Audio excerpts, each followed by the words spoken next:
The first rule, which is kind of a comical rule, is stand up straight with your shoulders back.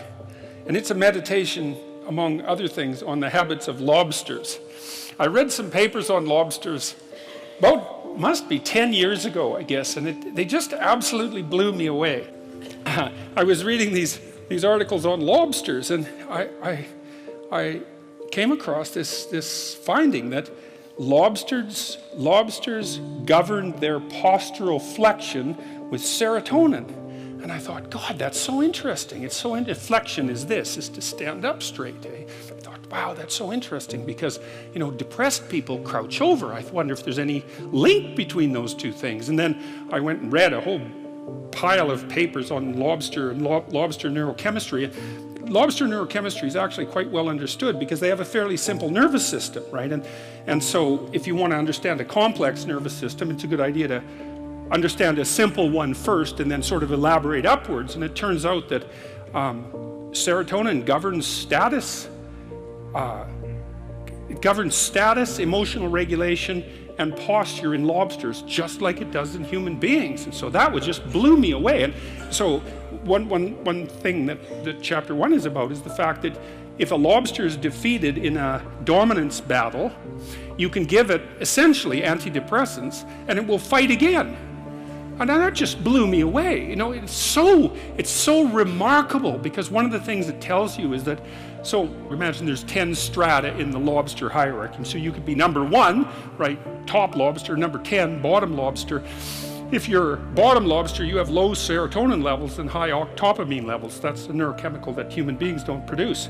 And if you're a top lobster, you have high serotonin levels and low octopamine levels. And you can move a lobster in its dominance hierarchy by moderating its levels of serotonin. And I thought that's so interesting, because what it means is that the counter that keeps track of our status, and we have a counter in a sense in our minds that keeps track of our status, is 1/3 of a billion years old. And what that also means is that the idea of the hierarchy, let's call it a dominance hierarchy, because within lobsters it's kind of like a physical prowess hierarchy, something like that. The idea of the hierarchy is at least 350 million years old.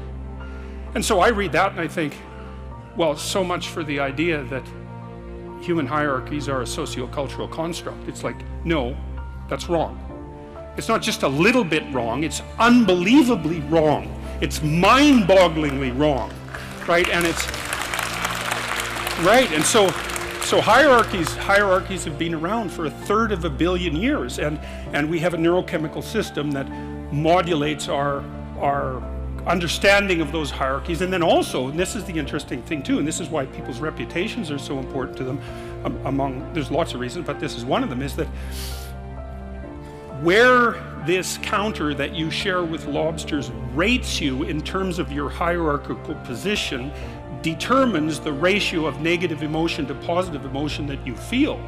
And that's also an absolutely mind-boggling idea for two reasons. One is it tells you why it's so hard on people to be put down, because it doesn't just upset them in the moment, it changes the way their entire system responds to the world so that they now experience more positive emotion and less negative emotion. So that's really rough. And then there's a corollary to that too, which is like, there's a very tight relationship between your belief system and your dominance hierarchy position.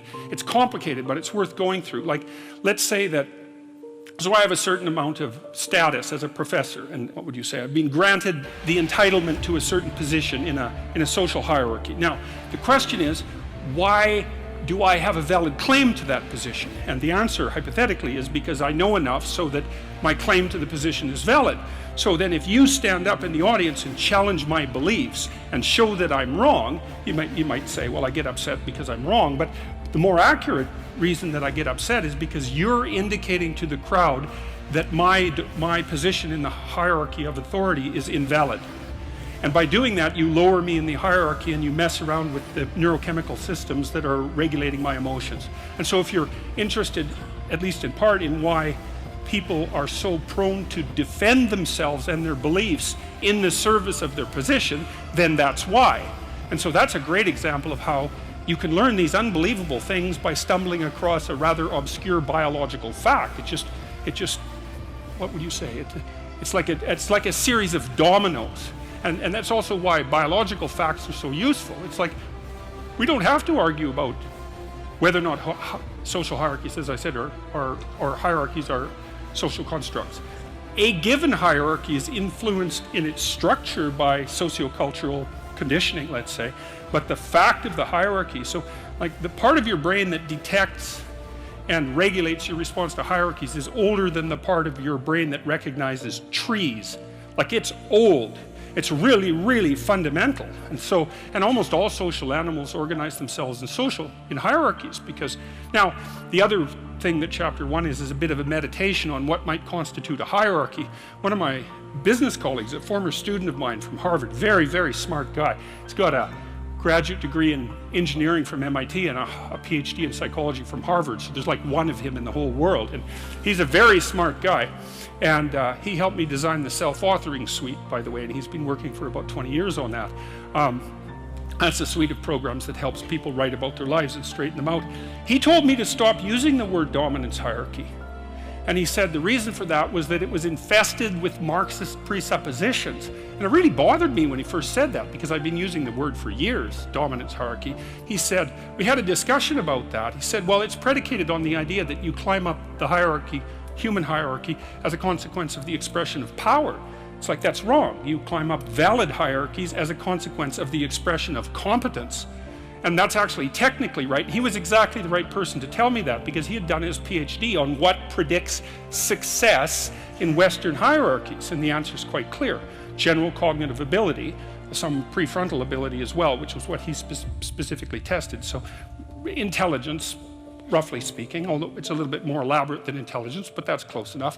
And trait conscientiousness accounts for about 50% of the variance in long-term success. And you think, well, hey, how do you want your society to be structured? It seems pretty good to me that smart, hard-working people are the ones most likely to succeed. That's not a bad empirical test of the validity of a structure. You know, especially given how much vagary there is in life. Lots of random things happen to people, but it's better to be born 3 standard deviations above the mean in intelligence in the West than it is to be born 3 standard deviations above the mean in wealth in relationship to where you'll end up when you're 40. So he said to use the word competence hierarchy, or we decided that, and I think that's much better. So chapter 1 is a bit of a meditation on the nature of hierarchies and the biochemistry of hierarchy, but it's also an injunction about how to present yourself, because you want to present yourself to the world in a manner that doesn't disgrace you in some sense. That might be a good way to think about it. And you don't want to disgrace yourself, because the consequence of disgrace is emotional dysregulation, more pain, less positive emotion. And so the best way to present yourself is to stand up forthrightly and to stretch out, you know, and to occupy some space, and you make yourself sort of vulnerable by doing that, because you open up the front of your body, right? But it's a sign of confidence, and that way people are most likely to give you the benefit of the doubt. And that's a good way to start regulating your mood. But not only does it directly regulate your mood to stand up, because it's so tightly associated, like posture reflection is associated with serotonin and emotional regulation, but also because if you straighten up and you present yourself in that manner, then other people are more likely to take you seriously. And that means they'll start treating you as if you're a number 1 lobster instead of a number 10 lobster. And that's another way that you can at least give yourself the bloody benefit of the doubt, right? And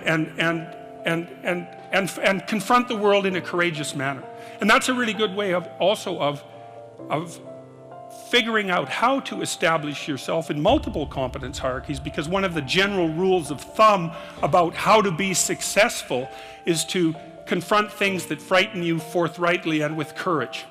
And that's kind of a universal strategy for success.